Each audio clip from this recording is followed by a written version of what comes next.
Olá, meu nome é Marcelo Pereira Rodrigues, editor-chefe do jornal cultural Conhece-te a Ti Mesmo, e como já é praxe, eu vou apresentar a edição do mês de junho, a de número 184, convidando os leitores a viajarem conosco ao longo destas páginas. Bem, o nosso jornal estreia uma coluna a partir desta edição, Felipe pelo Mundo, onde o nosso colunista Felipe Melo irá abordar aspectos culturais, sociais e também turísticos de cidades as quais visitou no mundo. E ele não poderia começar com uma cidade mais encantadora como Edimburgo, na Escócia.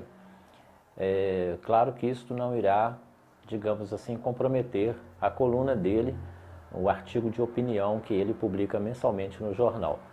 Esta edição também traz uma entrevista para lá de especial com Juan Pablo Villa-Lobos, que é o nosso destaque de capa.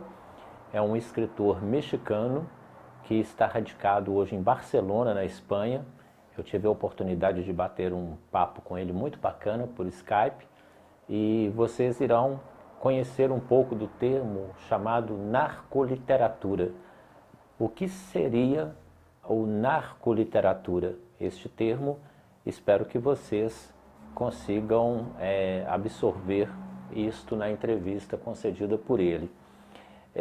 Partindo para mais viagens, a nossa colunista, a pernambucana Mariana Gueiros, irá abordar a questão do Parque Nacional de Genipapo, na cidade de Extremoz, no Rio Grande do Norte, uma viagem também para lá de especial.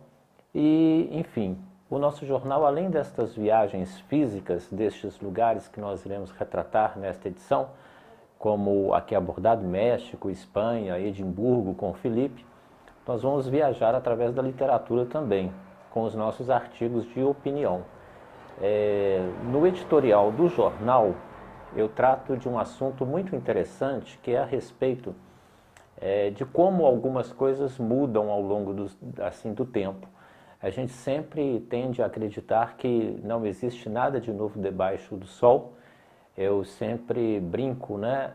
Um exemplo futebolístico muito usual seria realmente, por exemplo, o Pelé, o rei do futebol? Ou hoje nós estamos diante de um argentino chamado Lionel Messi que, a meu ver, solapa Pelé e similares? Bem, isto é um adendo para introduzir a questão do comportamento do povo brasileiro, onde eu relato no editorial que eu escrevi um texto no ano de 2002 falando sobre a pátria de chuteiras, que é uma expressão cunhada pelo grande dramaturgo Nelson Rodrigues, e eu aludia a esta imbecilidade do povo brasileiro, onde ele se incomodava mais com 11 jogadores correndo atrás de uma bola e o Brasil representava aquilo assim para ele. E hoje, mais uma vez, nestes últimos tempos, o cidadão brasileiro, o povo brasileiro foi às ruas e, muito mais do que o movimento pelas diretas já, nós acachapamos as ruas para tirar a segunda presidente, aliás, o segundo presidente da República eleito democraticamente pelo povo. Ou seja, o movimento dos caras pintadas na deposição do Fernando Collor foi fichinha perto de, por exemplo, na última manifestação pró-impeachment, mais de 2 milhões de brasileiros foram às ruas contra o estelionato eleitoral praticado pela senhora Dilma Rousseff. E eu vejo com muita satisfação.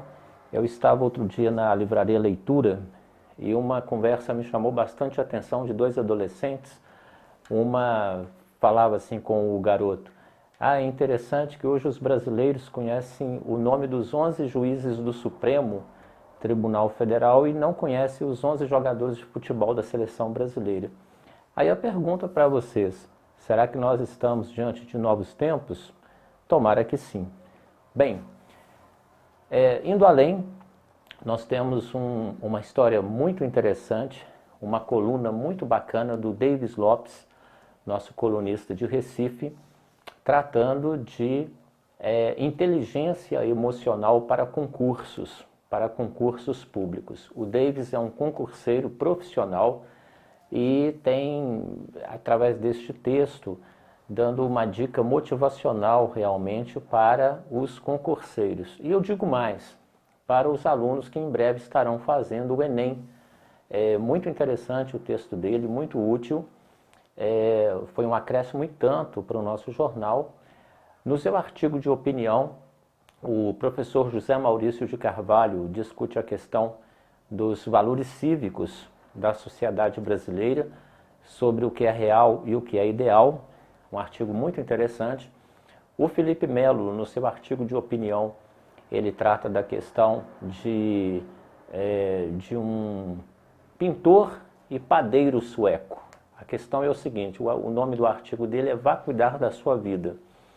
E ele narra um caso de um padeiro na cidade de Estocolmo, na Suécia, que ele gostava de pintar nas horas vagas. Então a questão da vida dele era apenas fazer a massa do pão e depois pintar por deleite. Até que perguntaram para ele o seguinte, por que ele não se profissionalizava na pintura?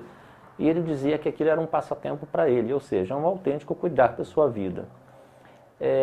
O meu artigo de opinião, eu trato sobre um tema bastante cotidiano, que é a questão de como se inicia uma ira, uma raiva. Aconteceu um fato corriqueiro no supermercado, onde eu tive não chegou a ser uma discussão, mas um diálogo com um açougueiro do supermercado que me fez pensar e refletir como a ira começa. E de repente me fez refletir sobre o seguinte: vocês já observaram que grandes tragédias começam com coisas absurdamente banais? Então eu fiz uma reflexão sobre isso. Foi engraçado até, né? Quero dizer que não houve nenhum problema entre eu e o açougueiro do supermercado. Foi um caso apenas divertido, engraçado, mas me fez refletir sobre a ira, como começa a nossa ira. Bem, temos também a Elizabeth Chaves, nossa colunista, que faz, na verdade, um roteiro de cinema com seus textos. Eu sou fã dos textos da Elizabeth, falando sobre begônias mortas. É um texto que está em prosa, mas carrega muito de poesia.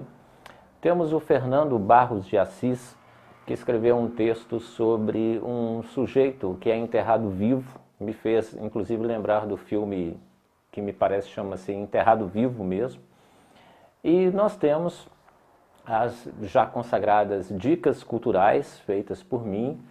Temos também os pensamentos e as reflexões, que, igual eu sempre repito, são pensamentos que permeiam às vezes 3.000 anos, 2.500 anos, 2.000 anos, 500 anos, e estes pensamentos continuam bastante atuais. E dando prosseguimento ao nosso processo de mudança constante no nosso jornal Revista, eu quero saudar 3 participações para lá de especiais. Primeiro, nós tivemos um artigo muito interessante da nutricionista Sandra Mello, nos relatando a diferença entre comer e alimentar. Eu penso muito interessante, eu acredito naquele pensamento do Hipócrates, de que o alimento é o primeiro remédio, não é? E eu particularmente passei por isso, por um processo de emagrecimento acompanhado. Eu acho assim muito interessante, e principalmente o cuidado com o ato de se alimentar e não simplesmente comer. Então o artigo dela, uma profissional super gabaritada, para trazer luz e também para conversar com os nossos leitores sobre um tema bastante interessante. O médico Luiz Ricardo Caldeira Albanese nos relata uma crônica bem pequena de uma cena cotidiana numa choperia de shopping center, também bastante interessante, uma coisa cotidiana, bem tranquila, e uma jovem chamada Diana, que fez um relato de uma palestra minha na Escola Estadual Celso Rezende, na cidade de Caranaíba, que eu fiquei muito orgulhoso com a recepção, muito feliz com o encontro que tive com os meninos e as meninas do terceiro ano do ensino médio. E a Daiane escreveu um relato no qual eu fiquei bastante emocionado, ela foi uma repórter por um dia do jornal. Bem, este caldo todo do jornal, e só para fechar, eu quero abordar duas coisas. Primeiro, o seguinte: é quase clichê no fechamento do jornal a gente falar que é uma edição muito especial, muito bacana, que eu gostei muito desta edição. Mas realmente esta edição me soa muito especial pela estreia dos nossos novos quadros, principalmente o Felipe pelo Mundo, as participações especiais. Eu quero agradecer a todos os colaboradores de textos que, tenho certeza, se esmeraram muito para que nós fechássemos, né, como editores, uma pauta muito rica, muito bacana. E o último recado é, na verdade, um agradecimento. Eu vou falar da parte administrativa do jornal. Muito tem se falado em crises, crise na economia, derrocada da economia, e eu já anunciei isso nas redes sociais. Fechando o ano fiscal do jornal, o jornal Revista Conhece-te a Ti Mesmo teve um crescimento do ano passado para este de 19% na sua carta de assinantes, na sua carta de patrocinadores. Então eu quero agradecer a todos aqueles que fizeram as suas assinaturas, nos deram este voto de confiança, a todos os assinantes que muitos deles já nos acompanham há 15 anos, que é exatamente o tempo do jornal. Agradecer aos patrocinadores que apostam no jornal e consagram a sua marca a um projeto cultural consolidado. E pela própria pauta do jornal, vocês têm observado a universalização dos temas. Nós não nos preocupamos com coisas provincianas, comezinhas das cidades, coisas sem qualidades, que a gente não está preocupado com notícias, com fofoquinhas, pequenas intrigas. A gente trata realmente literatura, cultura, olhando com olhar de águia e não com olhar de galinha. Eu tenho certeza que os nossos leitores compartilham deste nosso ideal de insistirmos na questão da qualidade literária, na qualidade do texto.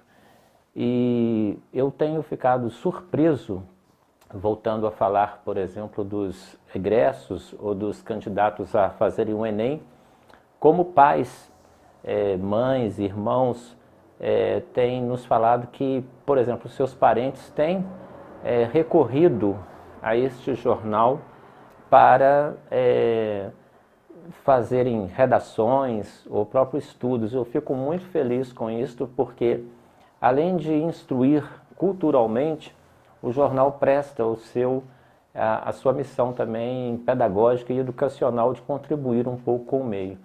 Então, como vocês podem ter observado, são apenas boas notícias. Eu quero agradecer e dizer que agora na segunda-feira o jornal já começa a circular. Muito obrigado e até a próxima.